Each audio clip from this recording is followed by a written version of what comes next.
مؤسسة السجود الثقافية تقدم الدور الآن لمؤسسة السجود الثقافية التي سيلقي كلمة المهرجان أمينها العام الأستاذ علي خلف العقيلي، فليتفضل مشكورا.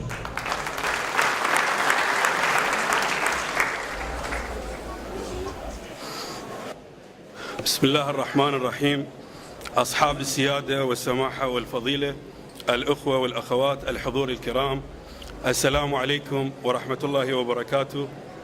باسم مؤسسة السجود الثقافية ومؤسسة المستقبل التعليمية يشرفني ويسعدني هذا الحضور المبارك، والذي يدل على مدى الاهتمام العالي والشعور بالمسؤولية. كما استثمر هذه الفرصة لتقديم الشكر الجزيل والثناء الجميل لجميع المؤسسات الحكومية والأهلية والجهات والشخصيات التي ساندت وساعدت وباركت عملنا، كما كان لجهود الأمانة العامة للعتبة العباسية المقدسة الأثر الكبير في استمرار ونجاح مشروع مؤسسة السجود الثقافية. وهنا لا بد لي من شكر وعرفان أقدمها لجميع ومخلصين في الأمانة العامة للعتبة العباسية المقدسة، وأخص بالذكر المتولي الشرعي للعتبة العباسية سماحة السيد أحمد الصافي دام عزه، ودعمه المستمر منذ سنوات للعديد من الأنشطة العلمية والثقافية والإنسانية.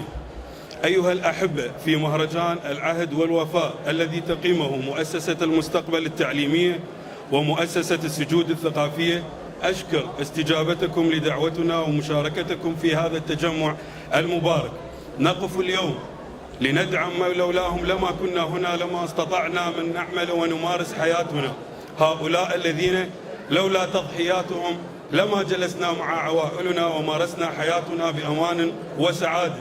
نعم، إنهم أبطال الحشد الشعبي الذين ضحوا بدمائهم الشريفة وأرواحهم الزكية وخاطروا بمستقبل أبنائهم وعوائلهم لأجل مستقبلنا ومستقبل أطفالنا.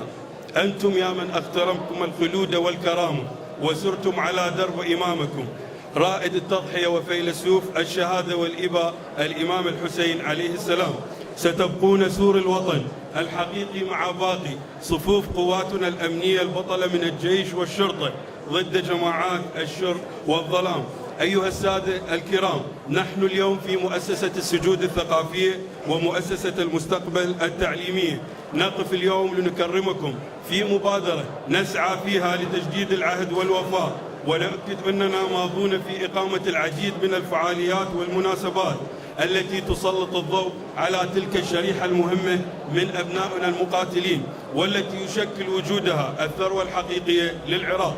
كما نكرم اليوم أيضا نخبة من أبطال الإعلام الحربي والمؤسسات والمنظمات المجتمع المدني والشخصيات التي دعمت الحشد المقدس والقوات الأمنية البطلة، وكانت السند الرئيسي والظهير الحقيقي لهم.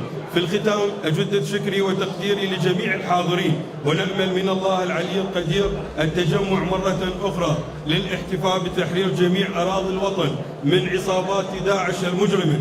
كما أقدم شكري لمؤسسة الشهداء وجميع الجهات التي وقفت معنا لإقامة هذا المهرجان، وأخص بالذكر اللجنة المشرفة كان لها الفضل في استمرار وفعاليات نشاطات المؤسسة، النائب الأول لمحافظ بغداد الأستاذ السيد جاسم البخاتي، والأستاذ قاسم العقيلي مدير تربية الرصافة الثانية. والسلام عليكم ورحمة الله وبركاته.